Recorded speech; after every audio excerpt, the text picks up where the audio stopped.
In this video, I will guide you on how to create a very simple task tracker using Google Sheets. First, we will have a drop-down column for the months of the year, along with the number of tasks corresponding to each month.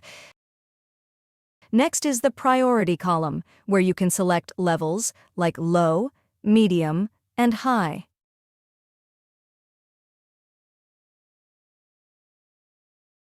For the start date, due date, and completion date columns, clicking on these will bring up a calendar for you to select the date. The Days Left column will automatically calculate the remaining days based on the due date.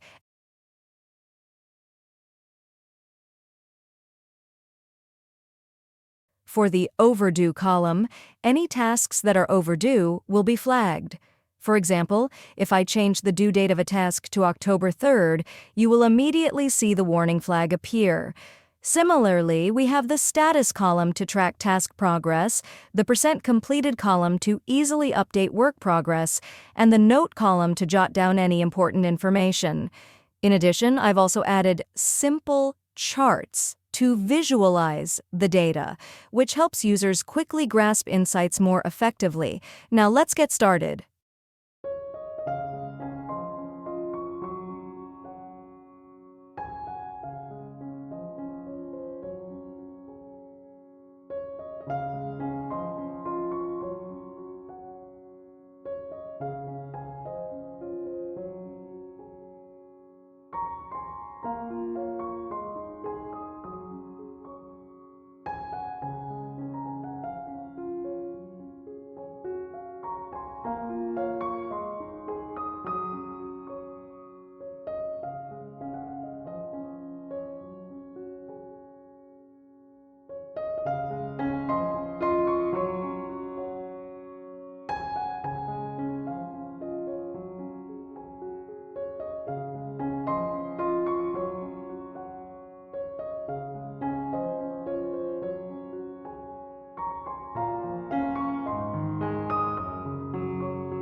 Thank you for watching my video. If you found it helpful, don't forget to leave a comment and like so YouTube can recommend it to more people. And don't forget to subscribe so you won't miss any future videos.